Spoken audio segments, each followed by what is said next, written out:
სამეცნიერო პიკნიკი 2015 ილიას სახელმწიფო უნივერსიტეტი ყოველწლიურად ვაკის პარკში სამეცნიერო პიკნიკს ატარებს. ღონისძიების მიზანია მეცნიერების სხვადასხვა დარგისა და მიმართულების სახალისო ფორმის წარმოჩენა. ღონისძიებაში მონაწილეობა საქართველოს სკოლებმა და უმაღლესმა სასწავლებლებმა მიიღეს.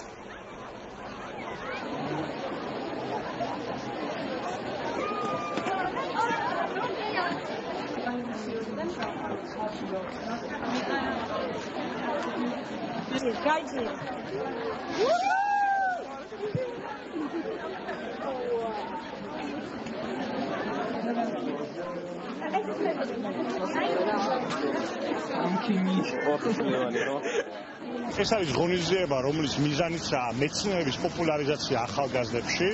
აქ არის წარმოდგენილი უნივერსიტეტების, სკოლების, სასწავლო დაწესებულებების გამოფენები, გამოგონებები, იქნება შეჯიბრები, იქნება ჰაკათონი, მოკლედ ძალიან საინტერესო ესეთი ღონისძიებების ერთობლიობა არის დღეს დაგეგმილი. ნიუტონის თავისუფალი სკოლა წელს პირველად იღებს მონაწილეობას ილიას უნივერსიტეტის სამეცნიერო პიკნიკში. როგორც ხედავთ, ძალიან ბევრი ხალხია, ჩვენი მოსწავლეები აქტიურად არიან ჩართული ამ პროცესში.